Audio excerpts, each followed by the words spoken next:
Growing up, our house was like a fortress of strict rules and sharp expectations. I'm Emily, by the way. My dad, Richard, co-owned a big tech company and believed in running our family like a corporate boardroom. My mom, Helen, stayed at home, her life revolving around maintaining the perfect household and making sure me and my sister, Anna, stayed on track, her version of track. Anna, 3 years my senior, was the star child. She aced everything without even trying. Or so it seemed to me, always stumbling in her shadow. Our parents, especially Dad, made it clear they had high hopes for us. Hopes that pretty much mapped out our entire lives: top grades, elite college, prestigious careers. This particular evening was like any replay of a tired old sitcom. Dinner was tense. The clinking of cutlery on fine china always seemed louder when the air was thick with expectation. Dad's eyes darted from Anna to me, like he was mentally tallying points on some parental scoreboard. "So, Anna, your economics teacher called today. She's impressed with your latest project. Said it was college-level work," Dad announced, his voice tinged with pride. Anna smiled, the perfect daughter glow up on full display. "Thanks, Dad. I really pushed myself with this one." His gaze swung to me. "And Emily? How are your grades?" "Still struggling with calculus, I hear." The food in my mouth turned to sawdust. I nodded, not trusting my voice. Anna's eyes flickered my way, a glimmer of sympathy before she quickly masked it. "Math isn't my thing, Dad. You know I'm more into." "Math is everyone's thing if they put in the effort," he cut me off. His tone wasn't mean, just matter of fact, as if he was discussing the weather or a stock market trend. Mom chimed in, her voice softer, but no less insistent. "Your father's right, Emily. You can't just give up because something doesn't come easily. Look at Anna. She works hard. Why can't you be more like her?" I bristled. "I do work hard. Just not at things that matter to you." Dad's eyes narrowed. "What does that mean?" "It means I have other interests. Like art." He scoffed, shaking his head. "Art is a hobby, Emily. It won't pay your bills or build a future. You need to be realistic." I pushed my chair back, the leg screeching against the tile floor. "Excuse me, I need some air." As I left, Dad's voice followed me. "We're only saying this for your own good, Emily." Outside, the cool evening breeze was a small relief from the stifling dining room. Their expectations were like chains, heavy and cold, and no matter how hard I tried, I couldn't seem to break free. Not like Anna, who wore those expectations like a crown, always poised, always perfect. But that night, under the starry sky, I made a silent vow. One day, I'd find a place where I wasn't just Anna's lesser shadow. A place where I could be me, whatever that meant, without apology or comparison. In our house, everything was a competition, especially for my sister Anna and me. My dad had this belief that pitting us against each other was the way to breed success. He'd say stuff like, "Competition sharpens the mind," but all it did for me was grind my confidence into dust. I mean, imagine screwing up a math problem and then going to school with a rumbling stomach the next day, because of it. That was my reality. Anna always came out on top.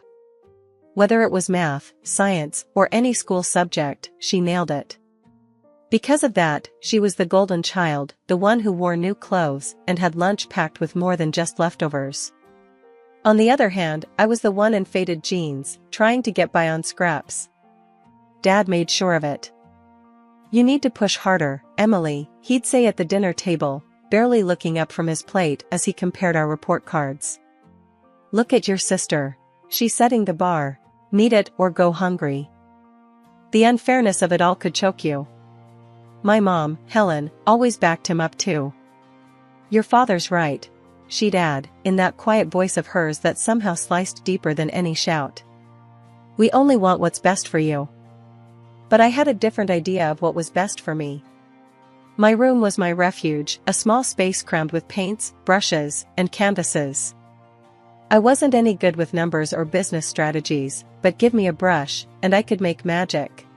One late afternoon, after another crushing round of comparisons where I came up lacking, I escaped to my room, slamming the door behind me. I needed to drown everything out, the disappointment in Dad's eyes, Mom's sighs, Anna's awkward attempts to make me feel better. Painting was my escape, my secret world. I was mixing some blues and greens, trying to capture the storm inside me on the canvas, when Anna knocked softly. "Emily, can I come in?" I didn't have it in me to send her away, so I just grunted. "Yeah, whatever." She stepped in, hovering by the door. Her eyes roamed over my makeshift studio, lingering on the unfinished canvas. "That looks amazing, Em." "It's just a storm," I muttered, focusing on blending the colors, letting the brush strokes express my frustration. "No, I mean it. You really have something here. Why don't you show them?" I scoffed, a harsh laugh escaping me. "Yeah, right. Look, Dad, forget about my crappy grades and check out this painting I made. That'll really impress him." Anna bit her lip, looking like she wanted to argue, but instead, she shifted the topic. "Just, don't let him stop you, okay? You're good. Really good." The last year of school crushed me under its weight. Anna had sailed into the Faculty of Management at the prestigious university everyone expected us both to attend. Me? I was barely scraping by, my heart not in the endless formulas and business strategies that piled up on my desk. The day the college acceptance letters were due, the atmosphere at home was electric with tension. I already knew what the letter would say, or rather, what it wouldn't. Dragging myself downstairs, I found both my parents in the living room, the dreaded letter lying like a verdict on the coffee table. Mom's face was stormy as she waved the letter at me. "Care to explain this?" I took a deep breath, bracing for the explosion. "I didn't get in." "And you're not even upset?" Mom accused. Her voice was sharp, like she could cut me open and find the answers she wanted. "Do you have any idea how embarrassing this is? Your sister got in with flying colors, and here you are, failing."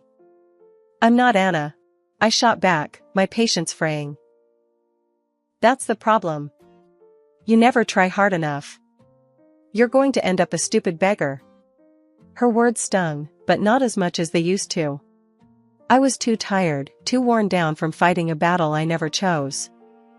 "I don't want to be a businesswoman," I said quietly, the truth finally spilling out. "I want to be an artist." The room went deadly quiet.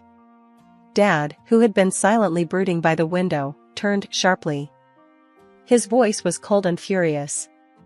"You want to what? Throw your life away?" "It's my life," I retorted, feeling a spark of defiance. "Not yours. I've never wanted this. I've never wanted any of this." "You ungrateful child," Dad hissed, his face red with anger. "If you think you can choose such a worthless path, you can get out. Get out and don't come back." His words hung heavy in the air. I looked from him to Mom, who was shaking her head, tears of frustration, or was it disappointment, in her eyes. "Fine," I said, my voice steadier than I felt. "I'll leave. I don't need this. I don't need any of you." As I stormed upstairs, my heart pounded so loudly I could barely hear my parents arguing in the background. I shoved my clothes, my sketchbooks, a few cherished art supplies into a bag. With each item, I felt a chain breaking, a piece of the old, suffocating life falling away. When I walked out the door, suitcase in hand, Dad's final words were a cold goodbye. "You're no daughter of mine anymore." I stepped out into the unknown, the evening air cool and slightly biting against my face. It was scary, and for a moment, I didn't know what to do or where to go. But as I walked down the street, the weight of years of expectations lifted off my shoulders, and I realized I was free. The only place I thought of going was Grandma's.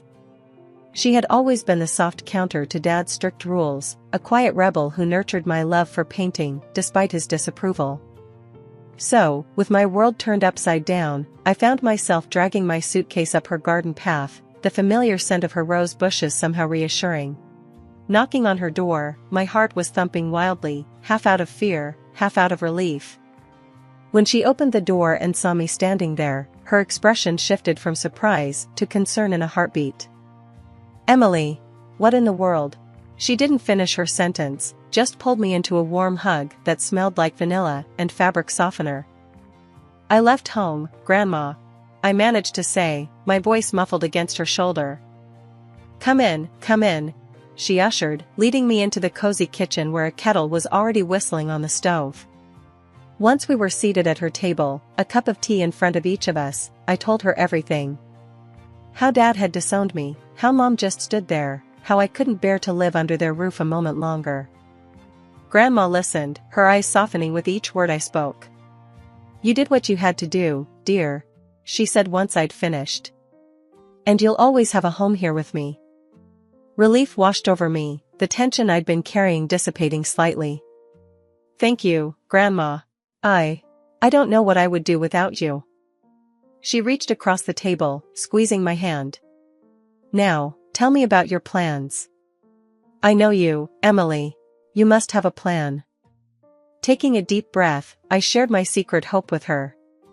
I applied to the Institute of Arts. On the internet, quietly. I didn't tell Mom and Dad. Grandma's face broke into a wide smile. "That's wonderful.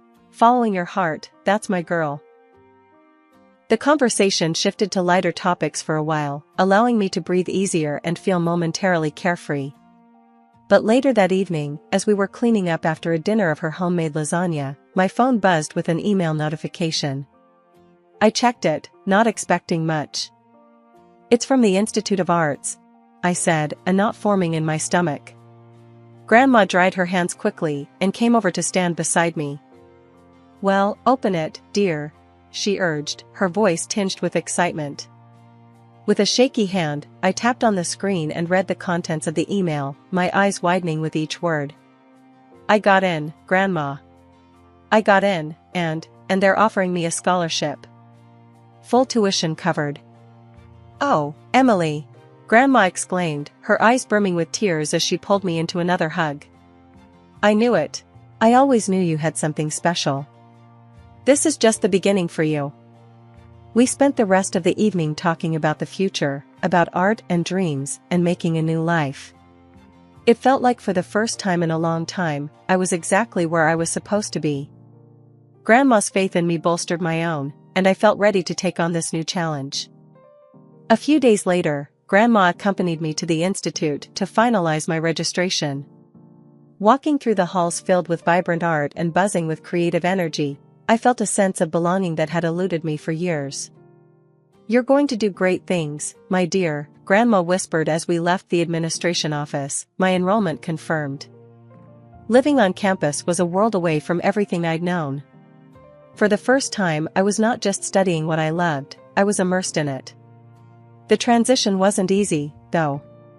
Drawing had been something I sneaked around doing back home because my parents had made it clear they didn't see a future in it for me.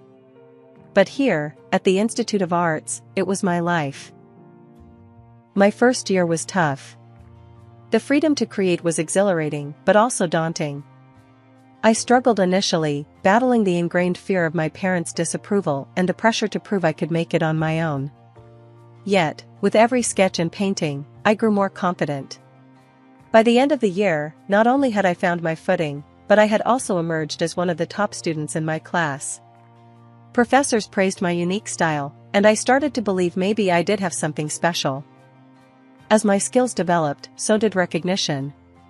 The school offered a few of us, the so-called emerging talents, a chance to showcase our work at a personal exhibition.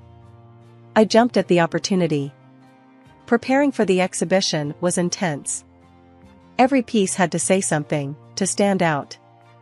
I poured my heart into each painting, hoping they were good enough to be noticed. The night of the exhibition was surreal. The gallery was buzzing with people, music softly playing in the background, lights casting a perfect glow on the paintings.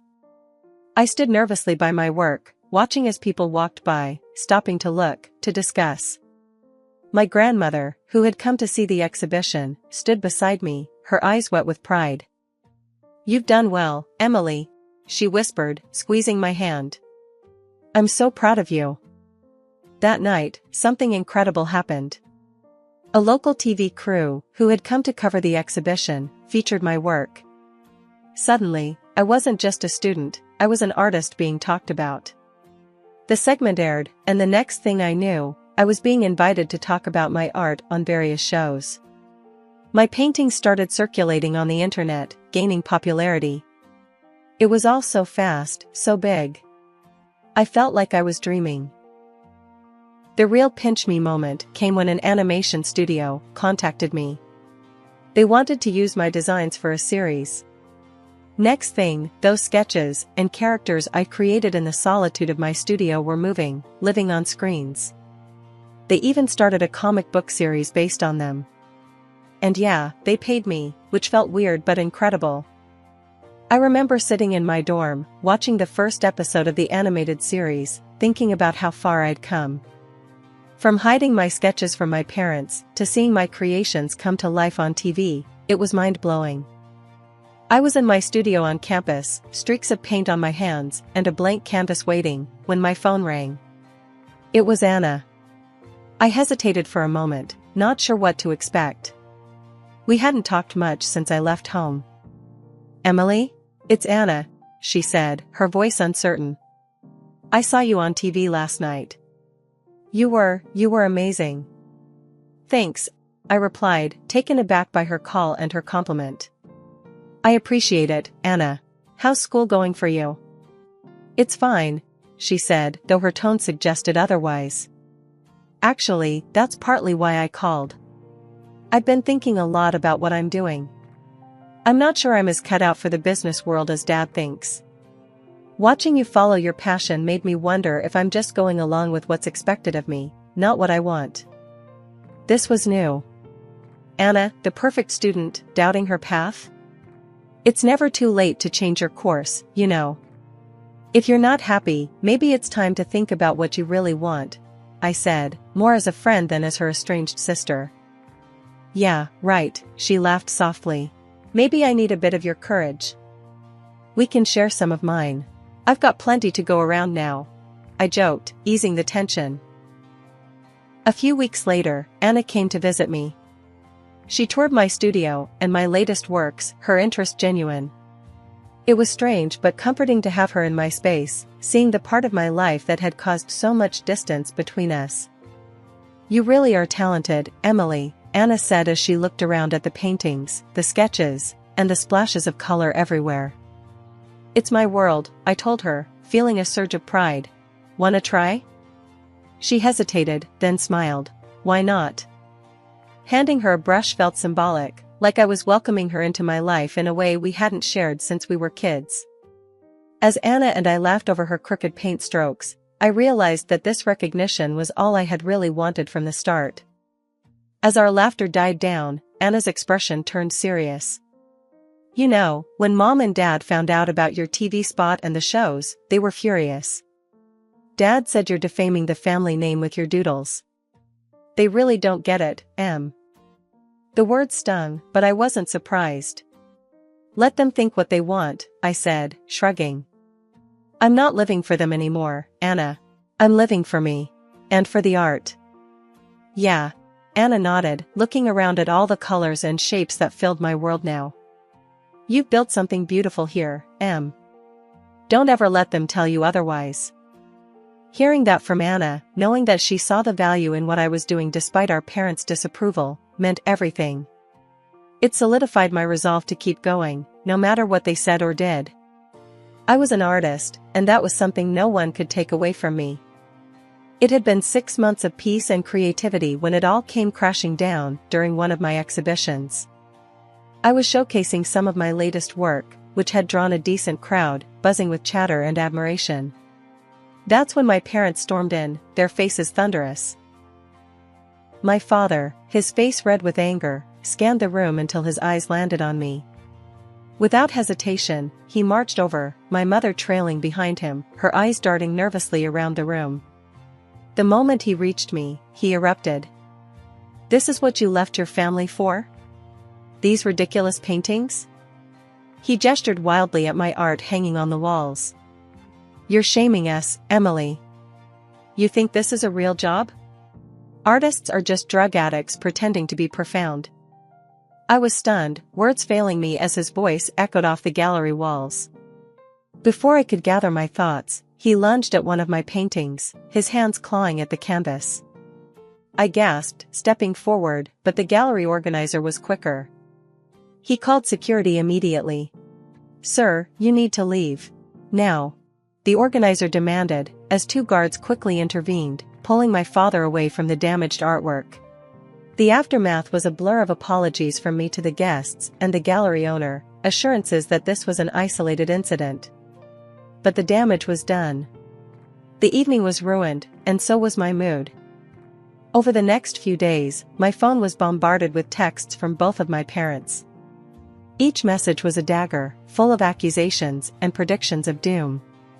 "You'll come crawling back once you realize the real world isn't kind to dreamers," one read. "You think you're successful? This is just a phase," said another. I tried to ignore them, but each beep of my phone brought a fresh wave of anxiety. It wasn't until I received an email notification about the animated series based on my artwork that I found a sliver of vindication. The series had just crossed another 1,000,000 views, and the comments were overwhelmingly positive, praising the creativity and unique style. Fueled by a mix of anger and pride, I copied the link to the YouTube page and sent it to my parents with a simple message: "See for yourself." After that, the messages stopped. Their silence was louder than all their criticisms combined. Maybe, just maybe, they had watched the videos and read the comments. Perhaps they finally understood that my art was something real and valued by others, even if they couldn't see it themselves. 2 years had flown by when my sister Anna called me with news that shook our family to its core. Dad had lost his business due to a betrayal by a foreign partner, and they were financially ruined. They had to sell the house and move into a small apartment. What's more, Anna decided to leave the prestigious university she never truly loved and was planning to transfer to another college to study landscape design, something she was genuinely passionate about. During the holiday season, I visited Grandma's house, where Anna was now staying. She was beaming with genuine happiness, a stark contrast to the stressed sister I remembered. "I've got a scholarship, Emily," she told me as soon as I walked in. "I'm finally studying what I want, and I'll be living here with Grandma." "That's amazing, Anna. I'm so proud of you," I replied, embracing her tightly. Grandma joined in, hugging us both. "You girls are so talented," she said, her eyes twinkling with pride and love. Over the next 3 years, my career as an artist flourished. My paintings were featured in top galleries across the country, and I managed to carve out a name for myself in the competitive art world.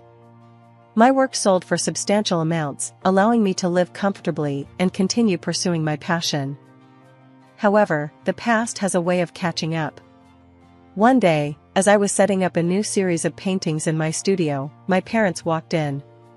The sight of them was startling. Dad looked frail and worn, a shadow of his former self, and Mom was dressed far more modestly than I had ever seen.